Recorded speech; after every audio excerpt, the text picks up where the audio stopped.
नमस्कार, मैं हूं आपके साथ शुभम गुप्ता और जनहित टाइम्स की ओर से आप सभी देशवासियों को गणतंत्र दिवस की बहुत बहुत शुभकामनाएं। गणतंत्र दिवस की पूर्व संध्या पर भारत सरकार ने समाजवादी पार्टी के संस्थापक और धरती पुत्र के नाम से मशहूर मुलायम सिंह यादव को मरणोपरांत दूसरे सर्वोच्च नागरिक सम्मान पद्म विभूषण देने का ऐलान किया है। पिछले साल 10 अक्टूबर को मुलायम सिंह यादव का लंबी बीमारी के बाद निधन हुआ था।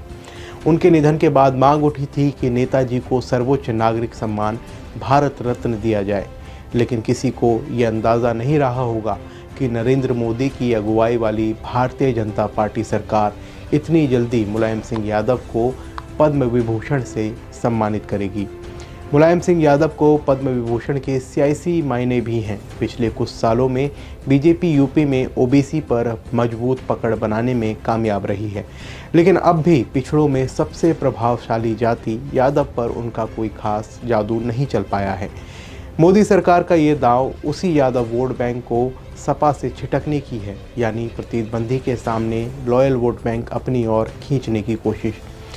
दरअसल मुलायम सिंह यादव का व्यक्तिगत दलगत राजनीति से परे था, इसमें कोई शक नहीं है, लेकिन भारतीय जनता पार्टी का ये फैसला इस ओर भी संकेत दे रहा है कि मुलायम सिंह यादव की विरासत पर अधिकार की लड़ाई मैनपुरी लोकसभा चुनाव के साथ खत्म नहीं हुई।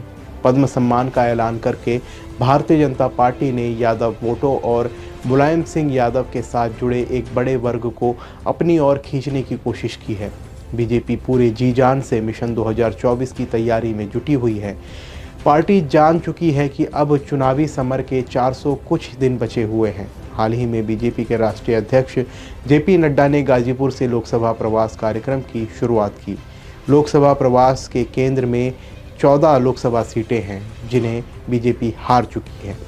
इनमें से एक मैनपुरी भी है, जो मुलायम सिंह यादव के निधन से खाली हुई थी, और वहां से सपा प्रमुख अखिलेश यादव अपनी पत्नी डिंपल यादव को जिताने में कामयाब हुए।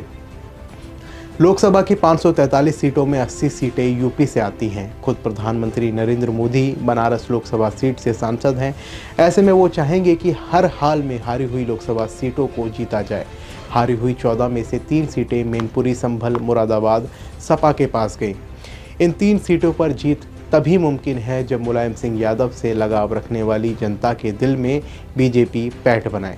मुलायम सिंह यादव को मरणोपरांत पद्म विभूषण देना बहुत कुछ बीजेपी के लिए सपा के पारंपरिक वोटर के रुख को नरम कर सकता है, खासकर ऐसे वोटर को जिसका अखिलेश यादव से मोहभंग हो गया हो और जो सपा का मजबूत राजनीतिक भविष्य ना देखते हों।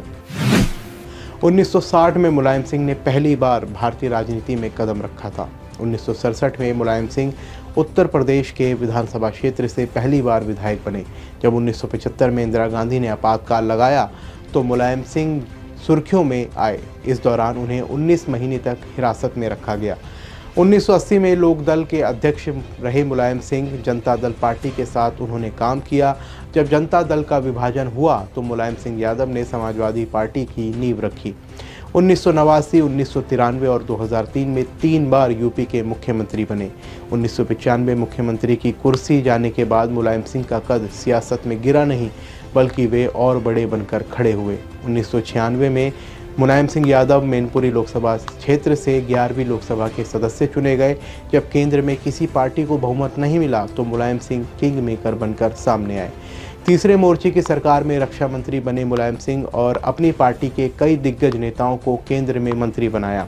हालांकि उनका कार्यकाल लंबा नहीं रहा, क्योंकि 1998 में सरकार ही गिर गई। इसके बाद मुलायम सिंह ने 29 अगस्त 2003 को तीसरी बार यूपी के मुख्यमंत्री पद की शपथ ली और 11 मई 2007 तक राज्य की सत्ता संभाली।